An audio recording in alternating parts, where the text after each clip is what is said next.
우리도 함께 1월의 말씀을 암송하시면서 하나님 앞에 예배자로 나아가시겠습니다.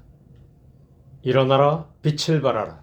이는 내 빛이 이르렀고 여호와의 영광이 내 위에 임하였음이니라. 아멘. 찬송가 449장 예수 따라가며 우리 주님을 따르는 제자의 삶을 결단하며 고백하면서 함께 찬양하시겠습니다.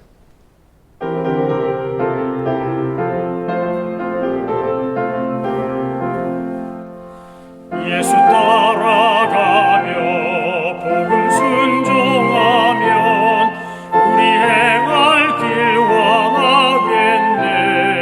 주를 의지하며 순종하는 자를 주가 늘 함께 하시리라.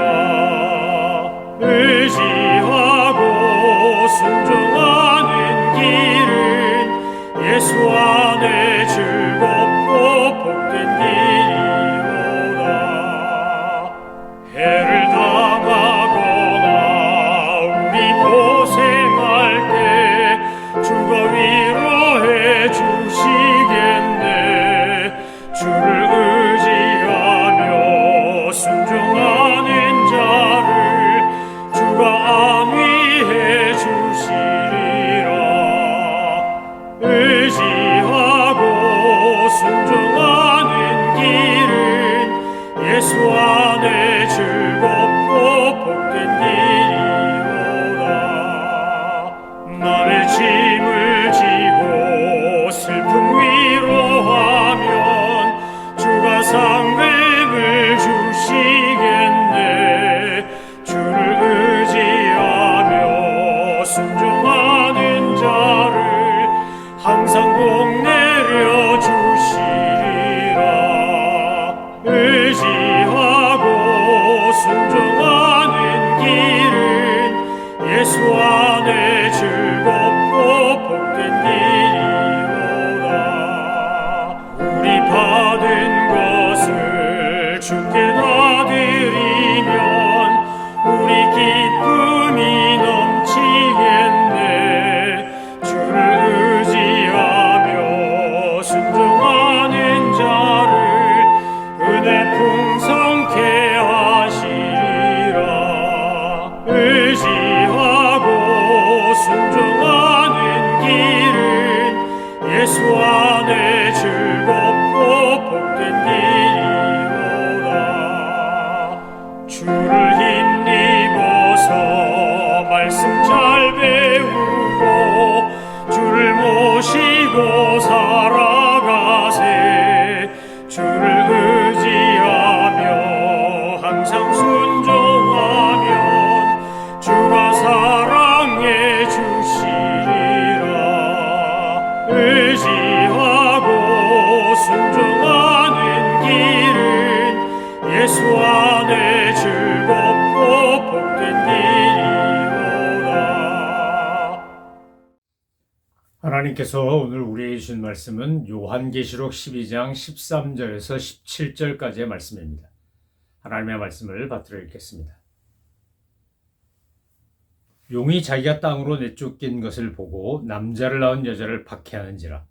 그 여자가 큰 독수리의 두 날개를 받아 광야 자기 곳으로 날아가 거기서 그 뱀의 낯을 피하여 한 때와 두 때와 반 때를 양육받으매 여자의 뒤에서 뱀이 그 입으로 물을 강같이 토하여 여자를 물에 떠내려가게 하려 하되 땅이 여자를 도와 그 입을 벌려 용의 입에서 토한 강물을 삼키니 용이 여자에게 분노하여 돌아가서 그 여자의 남은 자손 곧 하나님의 계명을 지키며 예수의 증거를 가진 자들과 더불어 싸우려고 바다 모래 위에 서 있더라. 아멘. 요한계시록 12장에 보면 이제 여자와 용 이야기가 나오면서 후반부가 시작됩니다. 우리가 요한계시록을 읽을 때 한 가지 놓치지 말아야 될 것은 바로 이 요한계시록이 다분히 정치적인 이야기를 하고 있다는 겁니다. 정치적인 이야기를 한다, 정치에 관한 얘기다 이러면 우리가 좀 긴장하는 경향이 있는데 여러분, 성경이 말하는 정치와 세상이 말하는 정치는 다른 겁니다.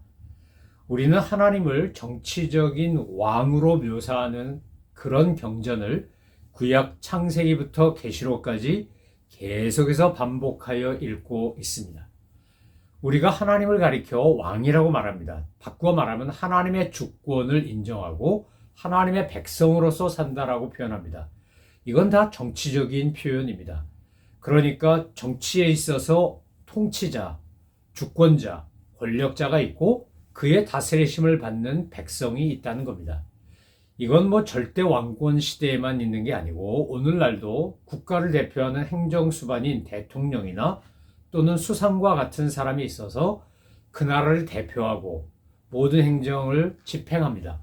입법부에도 수장이 있고 또 대법원과 같은 사법부에도 수장이 있습니다. 그래서 우두머리 격인 분이 있어서 그 조직을 이끌고 그 조직에 소속된 사람들은 바로 그런 일종의 통치자 같은 역할을 하는 분의 영향 아래서 살아가는 겁니다. 세상의 정치는 다분히 이익을 추구하고 권력을 추구하고 자기들의 명예를 추구하는데 초점이 맞춰져 있습니다. 그런데 더더구나 전제군주 시대에는 왕이 황제가 또는 뭐라고 불렀든지 간에 그들이 자기들을 뭐 하기를 좋아했냐 하면 신격화하기를 좋아했습니다. 왜냐하면 자기들은 신의 태양의 아들이라든지 또는 벨의 후손이라든지 여러 가지 표현으로 자기들을 신과 같은 동격으로 끌어올리고 그래서 신인 동형을 주장하고 내가 신이다 라고 주장하면서 자기를 숭배하도록 한 겁니다. 바로도 그랬고 바벨론도 그랬고 느부갓네살도 그랬고 아시리아도 그랬고 로마도 그랬습니다. 유일하게 그러지 않은 존재가 고레스입니다. 고레스만 하나님을 나의 목자라고 불렀습니다. 고레스 빼고는 어떤 전제군주 절대 왕권의 통치자들도 자기를 신격화하지 않은 존재가 없습니다. 그런데 그것을 가장 조직적으로 그리고 아주 광범위하게 퍼뜨린 나라가 바로 로마 제국인 겁니다. 로마 제국은 그래서 황제 숭배를 통하여 이른바 거대한 로마 제국을 단일화하고 통일시키고 그러면서 다신교 문화 속에 있었기 때문에 우리가 그리스 로마 신화라고 말하는 것처럼 그리스 신화가 로마에 가서 로마화 된 것인데 그 그리스 로마 신화에 보면 얼마나 많은 신들이 나옵니까? 제우스, 아폴로, 아르테미우스, 디오니소스 여러 신들이 나옵니다. 이 이름이 이제 바카스로 바뀌고 뭐로 바뀌고 이렇게 바뀌지만 어쨌든 맥락은 똑같은 거 아닙니까? 그러니까 그리스 문화에도 신이 많고 로마 문화에도 신이 많습니다. 그런데 그 모든 신들이 인간으로 형상화돼서 나타난 절대적 존재가 바로 황제인 겁니다. 그러니까 로마 황제가 나의 구세주고 로마 황제가 나의 주님인 겁니다. 시저가 또 그 당시 사도 요한을 밤모섬에 유배 보내고 이랬던 네로로 칼리큘라로 이제 이어지는 이 박해자들의 이야기들 속에서 도미시안 황제까지 도미티아누스까지 연결되는 이 황제들의 기독교 박해 속에서 그들이 기독교를 싫어하거나 거부하거나 핍박했던 이유는 기독교인들이 황제가 하나님이라고 하는 사실을 부정하고 숭배하기를 거부했기 때문입니다. 여러분, 구약적 전통에서도 마찬가지입니다. 구약에서도 언제나 왕은 하나님이셨습니다. 예전에 주님께서 선지자를 통하여 말씀하실 때나 사사를 통해 말씀하실 때나 심지어 인간이 세운 왕에 의하여 통치할 때도 다윗은 시편 145편에서 뭐라 그럽니까? 왕이신 나의 하나님, 내가 주를 높이고 주의 이름을 송축하나이다. 이러고 노래합니다. 솔로몬에게 왕권을 넘겨주고 이제 왕위에서 물러나야 될 때가 되었을 때도 다윗은 역대상 29장 11절로 12절에서 하나님을 이렇게 노래합니다. 여호와여, 위대하심과 권능과 영광과 승리와 위엄이 다 주께 속하였사오니 천지에 있는 것이 다 주의 것이로소이다. 여호와여, 주권도 주께 속하였사오니 주는 높으사 만물의 머리심이니이다. 부와 귀가 주께로 말미암고 또 주는 만물의 주체가 되사 손에 권세가 능력이 있사오니 모든 사람을 크게 하심과 강하게 하심이 주의 손에 있나이다. 이러고 고백합니다. 자기가 왕 아닙니까? 다윗이 왕입니다. 그런데 다윗에게 왕은 하나님인 겁니다. 구약 성경에 등장하는 왕조차 사실은 하나님이 진짜 왕이고 이 왕은 반왕, 부왕인 겁니다. 바이스 킹인 겁니다. 바이스 프레지던트처럼. 그러니까 진짜 왕은 하나님인 겁니다. 이것이 구약 성경에서 신약 성경까지 이어지는 그 모든 맥락 속에서 늘 그 민족, 유대 민족이 갖고 있었던 생각은 우리의 왕은 하나님뿐이라는 겁니다. 안토니우스 에피파네스 4세가 그렇게 막 핍박하고 예루살렘 성을 회파하고 성전을 회방하고 돼지피를 바르고 제우스 신전을 갖다 놓고 별별 일을 다 했지만, 그래서 마카비가 왕조를 세우고 이제 마카비 왕조가 들어서서 물리쳤지만, 그때도 그렇게 제사장들이 통치하고 다스릴 때도 왕은 하나님이신 겁니다. 신약 시대에 와도 예수님께서도 아버지께서 일하시니 나도 일하신다 그랬고, 언제나 하나님과 함께 동행하고 하나님이 곧 내가 하나님의 아들이고 내가 하나님이라는 사실을 이야기하시면서 절대적인 주권이 하나님께 있음을, 성부 하나님께 있음을 강조하지 않으셨습니까? 여러분, 요한계시록이 정치적인 책이다 라고 제가 서두에 말씀드렸는데 그 이유는 뭡니까? 세상의 권력이 힘을 가지고 압박하고 핍박하고 그러면서 절대자로 신으로 섬겨라라고 할 때 크리스찬들은 이걸 거부한다는 겁니다. 아무리 정치적으로 핍박하고 회유해도 이것을 우리는 받아들일 수 없습니다. 왜요? 우리의 진짜 왕은 오직 성삼일체 하나님 한 분뿐이기 때문에 그렇습니다. 일본 제국주의자들도 똑같은 겁니다. 그들이 소위 덴노 천황이 이 하나님이다, 신이다 이렇게 얘기하는 거 아닙니까? 신사참배하거나 동방요배하거나 뭐 이거 다 신격화하고, 그리고 자기들의 나라를 위해서 수고하고 애쓴 영웅들을 모신 신사 뭐 이런 데 가서 또 천황을 모신 신사 이런 데 절하도록 강요함으로써 그래서 신격화하는 겁니다. 메가다 장군에 의해서 이제 정복되었을 때 그때 그 덴노라고 신이라고 떠받들여진 천황이 나는 신이 아니라 인간이라고 스스로 인간의 자리로 내려옴으로써 일제가 멸망하는데 확실히 변화되는데 기폭제가 되었던 것과 똑같습니다. 이런 모든 인간은 이단, 사이비, 또 폭력을 행사하고 권력을 하고 독재를 하고 이런 모든 인간은 자기를 절대화 내지 신격화합니다. 그래서 상대방이 권위가 있고 어떤 정통이 있고 이런 걸 볼 수가 없어서 반드시 무너뜨리는 겁니다. 최근에 대한민국에 광화문 앞에 월대가 회복되었다는 이야기를 듣고 얼마나 반가웠는지 모릅니다. 그 월대라고 하는 것은 임금이 행차하는 길 어도가 있고 양쪽에 백성들이 이제 임금과 함께 소통할 수 있는 그런 만남의 광장 같은 거였습니다. 근데 일제가 강점기 때 그 조선의 500년이 넘는 역사를 회복하기 위해서 광화문도 헐어버리고, 그리고 거기에다 조선총독부 세우고 경복궁 가리고 그 월대 있던 자리 다 없애고 전철 놓고 심지어 창경궁을 창경원으로 격화시키면서 그 궁을 잘라버려가지고 원서동 원남동 만들고 얼마나 많은 악한 짓을 했는지, 그래서 경복궁이 얼마나 많이 없어졌는지 모릅니다. 이제 요즘 그거 복원하느라고 대한민국 정부가 애를 쓰고 있는데 그 민족 정기를 되살리고 역사적 전통을 되살리고자 하는 그 노력에도 굉장한 시간과 돈이 들어갑니다. 그만큼 한번 훼손된 것을 되돌리는 게 어려운 겁니다. 그러니까 로마 제국은 이 기독교가 자꾸 예수가 구세주라 그러고 예수가 우리의 구원자라 그러는 거 이거 내버려 뒀다가는 자기네들도 다 먹힐 것 같으니까 죽여서라도 못하게 하는 겁니다. 그 당시 사탄이 초대교회 때 썼던 핍박의 방법은 강공책이었습니다.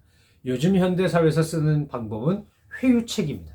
우리한테 아주 달콤한 유혹을 하고 나태함이나 안일함이나 무책임함이나 세상적인 것에 좋아서 쾌락과 물질과 이런 것에 빠져 살도록 충동하는 겁니다. 오늘 13절 이하의 말씀에 보면 용이 이제 자기의 땅으로 내쫓길 것을 보고 화가 나고 복수하고 싶어서 어떻게 하는 겁니까? 남자를 낳은 여자를 박해했다 이렇게 되어 있습니다. 어제 말씀드린 것처럼 이 여자는 성모 마리아 하와를 상징하는 것이기도 하지만 교회를 상징합니다. 새 생명을 낳고 복음의 능력을 증거하는 교회를 의미합니다. 그렇기 때문에 사탄은 교회를 핍박하는 겁니다. 그래서 교회를 핍박하니까 어떻게 됩니까? 큰 독수리의 두 날개를 받아 광야 자기 곳으로 날아가 거기서 그 뱀의 낯을 피하여 한 때와 두 때와 반때를 양육받음에 이렇게 되어 있습니다. 여러분, 그동안의 교회는 얼마나 많이 핍박을 받았는지 모릅니다. 로마 제국뿐만 아니라 수없이 많은 독재자들이, 권력자들이 교회를 핍박하고 죽이려고 하고, 우리 한국 교회사에서도 일제시대 때 얼마나 많은 핍박을 받았는지 모릅니다. 그러나 교회는 절대 망하지 않습니다. 하나님께서 독수리 두 날개 같은 주님의 보호하심과 인도하심 속에서 그렇게 지켜주시고 양육하시고 보호하시는 겁니다. 용이 어떻게 합니까? 오늘 본문에 보면 이제 그 입에서 물을 강같이 토하여 여자를 물에 떠내려가게 하려고 합니다. 익사시키려고 합니다. 여러분, 사탄은 지금 우리를 공격하는데 1세기 때 초대교회를 공격한 것처럼 지금 21세기를 살고 있는 우리에게도 똑같이 공격하는데, 어떻게 공격하냐? 자연재해 통해, 물가를 통해, 거짓말 통해, 모함을 통해, 전쟁을 통해 별별 방법으로 교회와 성도들을 핍박하고 삼키려고 합니다. 그런데 여러분, 염려하실 거 없습니다. 하나님이 도우시고 함께 하시기 때문에 오늘 본문에도 보면 어떻게 되어 있습니까? 땅이 여자를 도와 그 입을 벌려 용의 입에서 토한 강물을 삼켜버렸다는 겁니다. 여러분, 하나님께서 도우시고 보호하시면 정말 신묘막측한 방법으로 보호하시고 인도하십니다. 우리가 신앙생활을 제대로 하고 잘 활용하면 피할 수 없는 것이 영적 전쟁이고 사탄으로부터 있는 공격이고, 순결한 믿음을 갖고 살려고 할 때 손해보고 박해받는 거 너무 당연한 겁니다. 그런데 요즘 우리 현대 교인들의 참 안타까운 현실이 뭡니까? 그런 박해와 고난과 손해를 당연시하지 않는다는 겁니다. 아니, 내가 왜, 뭐가 못나서, 왜 내가 이런 대접을 받아야 되고 이런 공격을 받아야 되고 저런 말도 안 되는 것들을 하는 이상한 것들이 나를 힘들게 하고, 이러면서 상대방을 막 비난하고 공격하는 것이 도리어 우리 안에 너무 많다는 겁니다. 여러분, 우리가 정말 하나님 앞에서 진실하게 성도로 살아가려고 할 때 우리에게 나올 수 있는 고백은 나 같은 죄인 살리신 주님의 은혜가 너무 감사한 겁니다. 그래서 때로는 조롱을 받고 멸시도 받고 모함도 받고 어려움을 당해도 그것이 내게 주신 하나님의 구원의 선물과 은혜를 뺏어갈 수 없고 내 안에 있는 기쁨과 감사를 제거할 수 없습니다. 아무리 사탄이 공격을 해도 어떻게 한다는 겁니까? 땅이 문을 열어서 입이 쫙 벌어져 가지고 강 같은 것 다 토한 강물 삼켜버리는 겁니다. 하나님은 우리를 그렇게 도우십니다. 여러분, 우리가 저 천성을 향해, 본향을 향해 가면서 이 마지막 때나 마찬가지인 이때에 우리는 뭐 믿고 사냐? 뭐 의지하고 사냐? 우리는 왕이신 하나님 믿고 삽니다. 세상의 왕, 세상의 대통령, 세상의 국무총리, 또는 총리, 수상, 이런 분들, 우리가 그분들을 무시하거나 깔보면 절대 안 되고 그분들이 세우는 정책에 영향을 받지만, 그러나 그분들이 내 영과 육의 모든 것을 좌지우지할 수 있는 분이 아닙니다. 오직 하나님만이 나의 모든 것을 평가하시고 판단하시고 주관하시는 분입니다. 우리는 하나님을 믿습니다. 동시에 우리가 이 땅에 사는 시민으로서 이 땅의 법도 지키며 삽니다. 그런데 우리가 가장 우선시하는 건 뭡니까? 그것은 성경에 나오는 하나님의 법입니다. 여러분, 성경이 우리에게 뭐라고 가르칩니까? 우리가 주님을 바라보고 믿음의 주에 온전케 하신 예수님을 바라보고 갈 때 예수님이 우리한테 요구하신 것이 바로 자기 십자가를 지고 나를 조출하는 거였습니다. 십자가 지고 가는 길이 어떻게 평탄하겠습니까? 십자가 지고 가는 길이 어떻게 룰루랄라 재밌고 즐겁기만 하겠습니까? 무겁기도 하고 힘들기도 하고 어렵기도 합니다. 하지만 골고다의 십자가의 능력과 은혜가 아니면 우리는 구원받을 수 없는 것처럼, 우리가 주님의 뒤를 따르지 아니하면 천국 시민으로서 하나님 앞에 의롭다고 인정받고 의의 면류관 받을 수 없는 겁니다. 사탄은 어떻게든지 우리를 넘어뜨리고 망하게 해서, 그래서 우리로 하여금 떠내려가거나 죽거나 어떻게 해서든지 포기하도록 우리를 끊임없이 충동하며 공격합니다. 여러분, 이것이 있다는 걸 알고 어떤 영적 전쟁을 우리에게 걸어온다 할지라도 우리는 이미 승리했고 앞으로도 승리할 것이고 어떤 경우에도 흔들림이 없을 거라는 것을 분명히 요한계시록은 우리에게 가르쳐주고 있는 겁니다. 미래에 대한 심판, 소망, 하나님의 구원, 하나님의 복주심에 대해서 지금 열심히 사도 요한은 이제 유대인들이 또 초대교인들이 알고 있었던 상징적 숫자와 언어와 색깔과 동물들을 통하여 지금 초대교회에게 또한 우리들에게 이 환난의 때 어떤 핍박과 고난이 오든지 간에 순결한 믿음을 뺏기지 말고 주님과 동행하며 살아갈 것을, 그리고 우리가 반드시 승리한다는 것을, 하나님의 은혜와 보호 아래 있다는 것을 강조하고 있는 겁니다.